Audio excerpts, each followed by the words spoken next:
இன்னைக்கு இந்த video message மூலியமா ஏன் உங்களுக்கு தமிழ்நாட்டுடைய திடீர் தலைவர் ஆகிறதுக்கு தகுதி இல்லைங்கறத எக்ஸ்பிளைன் பண்ண விரும்புறேன். நானும் உங்க படங்களை ரசிச்சு தியேட்டர்ல விசில் அடிச்சு டான்ஸ் ஆடி மகிழ்ந்த பல கோடி மக்கள்ல ஒருத்தி.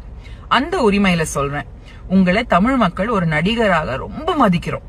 ஆனா சினிமா ஹீரோவா இருக்கிறது மட்டும் தலைமைக்கான பாத்வே கிடையாது. Cinema heroism is not equal to automatic political acumen and qualification. முதல்ல உங்க அனுபவ குறைவை பத்தி கொஞ்சம் பேசலாம்.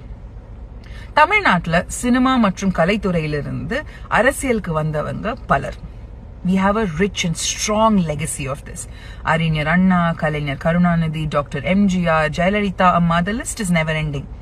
ஆனா அவங்க எல்லாருமே போராட்டங்கள்ல ஈடுபட்டு தெளிவான சிந்தனையை உருவாக்கி தொண்டர்களையும் இயக்கங்களையும் கட்டமைத்து பல ஆண்டுகள் களப்பணியில இருந்ததுக்கு அப்புறம் தான் power became accessible to them.